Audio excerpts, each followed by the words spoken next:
Anda lihat di dalam surat At-Taghabun ayat 14. Ya ayyuhalladzina amanu inna min azwajikum wa auladikum aduwwan lakum fahdharhum. Hai orang yang beriman, sesungguhnya istri-istri kalian, anak cucu turunan kalian ada yang jadi musuh buat kalian. Anda lihat, ada nggak bapak yang benci sama anak? Ada. Digebukin sampai mati. Ada nggak anak yang benci sama orang tua? Ada. Bermusuhan kayak tadi. Ada yang digebukin sampai mati. Ada nggak suami yang marah dengan istrinya? Ada. Ada nggak istri yang marah dengan suaminya? Ada. Dalam ayat ini jelas. Ahzaruhum, hati-hati kalian. Kemudian apa kata Allah? Maafkan mereka. Apalagi santuni mereka. Ampuni dosa mereka. Allah Maha Pengampun, Allah Maha Penyayang. Kenapa? Apa sih asbabun nuzul ayat ini? Apa sih penyebab turunnya ayat ini? Anda lihat dulu. Di zaman Islam baru datang. Rasulullah hijrah dari Mekah ke kota Madinah. Banyak di antara orang-orang Mekah, bapak-bapak yang masuk Islam.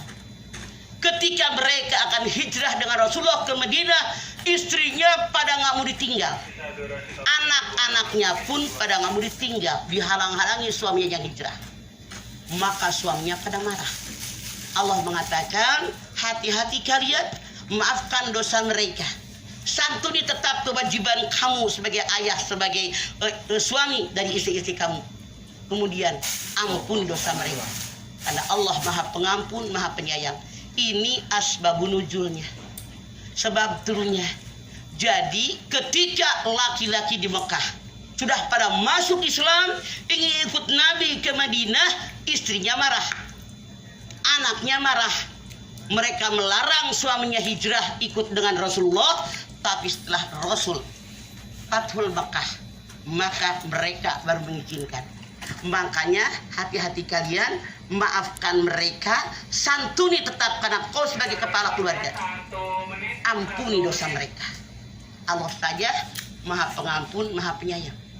Jadi kita sebagai keluarga jangan menukarkan kecintaan kita kepada Allah.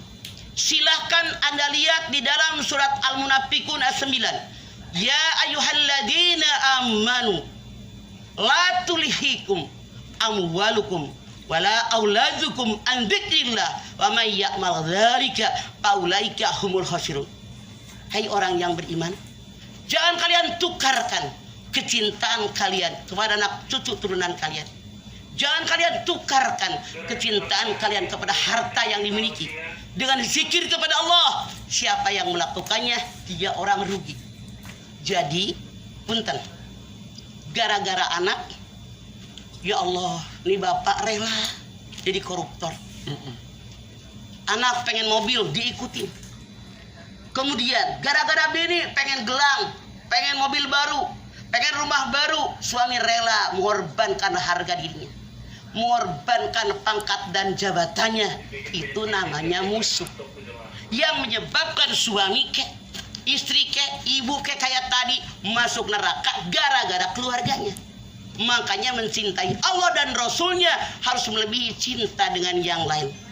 Jangan gara-gara cinta istri, cinta anak, Masya Allah ditukar dengan zikir kepada Allah. Contoh, Rasulullah lagi khutbah, dia melihat Hasan Husain pada jalan. Itu anak baru bisa jalan, masih kecil-kecil, pada pakai baju merah, sejarah mengatakan.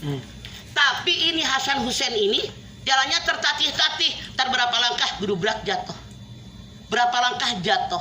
Sebagai kakek Rasulullah melihat, dia berhenti dulu khutbah, dia turun, lalu dirangkul anak dua, dibawa ke tempat dia khutbah. Rasul mengatakan benar yang Allah katakan, bahwa yang namanya anak cucu turunan jadi musuh buat kita. Rasul lagi khutbah, nyelamatin cucunya yang jatuh-jatuh. Berhenti dulu khutbahnya.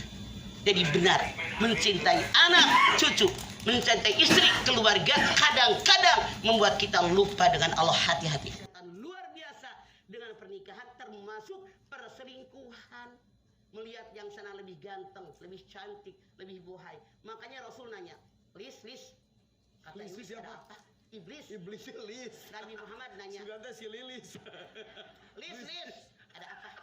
Kenapa laki-laki yang punya isi cantik jelita, masya Allah, pacaran dengan yang lebih jelek? Kenapa seorang istri yang punya suami tampan rupawan pacaran dengan lebih jelek? Kata Iblis, aku balik mata mereka. Ku percantik si perempuan di mata laki-laki, ku pertampan laki-laki di mata perempuan. Jangan kaget. Heran ya, lakinya pejabat, Iya. kaya raya, pacaran sama tukang kebunnya, pacaran sama supirnya. Jangan aneh. Heran ya, bininya cantik mana sabar, ya Allah, baik banget, pergaulannya luas. Kok pacaran sama sekretarisnya yang orang kampung yang lebih jelek? Jangan heran, mata mereka saat itu dibalik oleh iblis. Yang perempuan lebih cantik, yang laki-laki lebih tampan, dibalik sehingga kata mereka saat ini Inah yang paling hebat.